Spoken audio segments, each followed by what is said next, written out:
Hello बच्चों। यहाँ पे हमारा क्वेश्चन है that of a normal couple, couple normal है, half the sons are haemophilic, आधे सन्स जो है वो हेमोफिलिक है और half the daughters are carriers, the gene is located on the.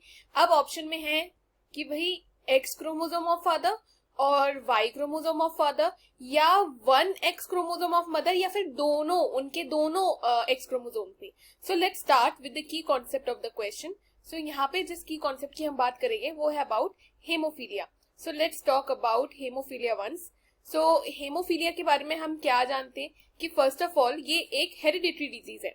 Hereditary disease मतलब it is inherited from parents to offspring, तो ये ना लीनिएज में आगे बढ़ती है।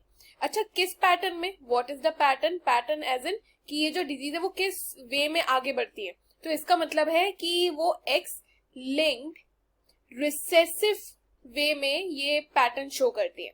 अच्छा, यहाँ पे एक्स लिंक्ड का क्या मतलब है?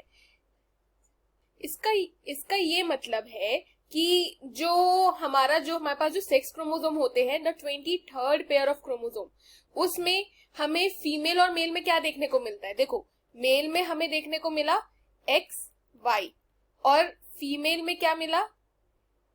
X x. तो ये जो हेमोफीलिया का जो जीन है ना वो इन एक्स क्रोमोसोम पे होगा। अब मेल में एक ही एक्स है, फीमेल में 2 एक्स है। सो यहाँ पर ये जो हेमोफीलिया का जीन है इनकी कॉपीज इधर प्रेजेंट होगी। अच्छा, सो अभी हमें ये क्या कंफर्म हुआ है कि भाई सबसे पहली बात तो ये एक्स लिंक्ड इनहेरिटेंस है। सो क्या ये हेमोफीलिया के जीन्स वाई क्रोमोसोम पे हो सकते हैं? सो इसका आंसर होगा नहीं, वाई क्रोमोसोम पे नहीं होते।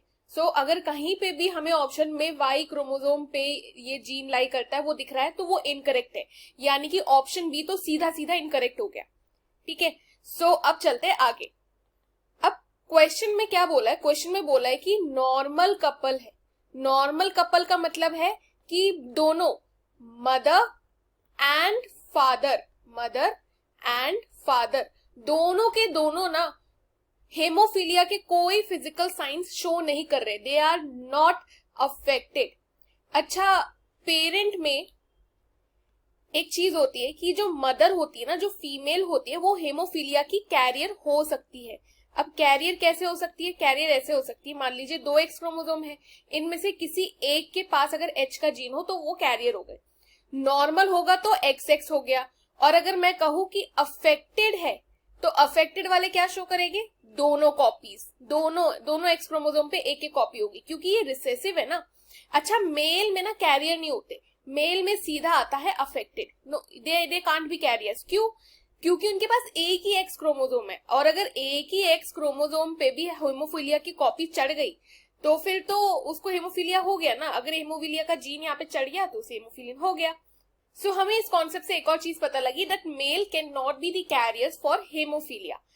अच्छा, यहाँ पे क्या बोल रहे थे कि नॉर्मल कपल है, तो अब मदर और फादर के जीनोटाइप्स बनाते हैं। मदर और फादर के जो सेक्स क्रोमोसोम है उसका डिजाइन प्लॉट करते हैं। हमें क्या याद रखना है? हमें याद रखना है कि दोनों नॉर्मल है।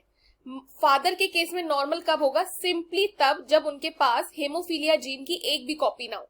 और मदर नॉर्मल कब कब हो सकती है? मदर नॉर्मल एक बार तब हो सकती है जब कोई भी कॉपी ना हो और जब सिर्फ एक कॉपी हो। दोनों केसेस में वो हेमोफीलिया नहीं शो करेगी।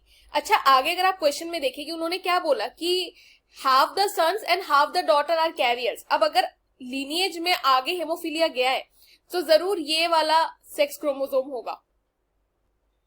हम ये वाला पेयर कंसिडर करेंगे मदर में और ये वाला पेयर कंसिडर करेंगे फादर में। अब हम क्या कर सकते हैं, एक पनेट स्क्वायर बना देते हैं जिसमें मदर के हम लोग लेफ्ट साइड में लिख देते हैं मदर की गेमीट्स, और उसके बाद will make a Punnett square. Punnett square से ना हमें ऑफस्प्रिंग के जो हेमोफीलिया होगा यानी वो पता लग जाएगा। और ये ऊपर आ गया एक्स वाई। अब देखिए, ऊपर से एक्स आया, साइड से एक्स एच वाला आया, ऊपर से एक्स नॉर्मल आया और साइड से भी एक्स नॉर्मल आया। दोनों केसेस में क्या दिखा? दोनों में हमें डॉटर्स दिखी। एक केस में डॉटर जो थी वो अफेक्टेड नहीं थी, ये अफेक्टेड नहीं, ये तो कैरियर हुआ ना क्योंकि सिर्फ एक है। डॉटर कैरियर निकली।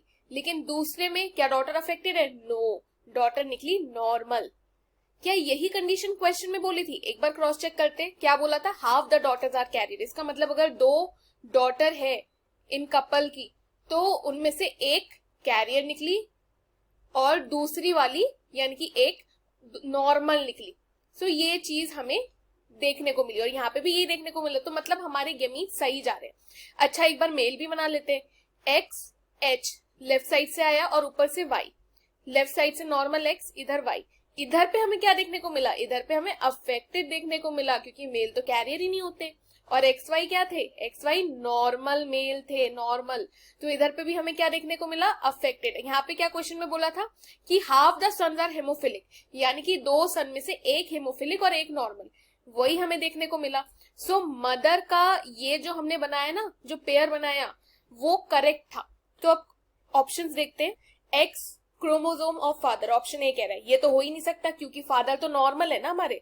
यहाँ पे अगर आपने देखा क्वेश्चन में, फादर तो नॉर्मल है, तो इधर तो कोई कॉपी नहीं है, ऑप्शन ए इनकरेक्ट हो गया। Y chromosome of father, Y chromosome father कैसे जाएगा, क्योंकि ये तो हम पहले ही इनकरेक्ट प्रूफ कर चुके हैं, ये एक्स लिंक डिजीज है, राइट। अच्छा, 1 एक्स क्रोमोसोम ऑफ मदर, ये क्वेश्चन अगर हम देखें कि भाई हेमोफीलिया की जो जीन है उसकी कॉपी सिर्फ एक एक्स क्रोमोसोम पे है, सो ये करेक्ट है। यहाँ पर ये जो सी है ना, वही हमारा आंसर है। डी है both the x chromosome mother, अगर बोथ हो जाता तब तो ये फिर हेमोफिलिक हो जाती ना, तो ये भी गलत हो गया। So the correct answer for the given question is option C. Students, I hope you have understood the question well. Best of luck.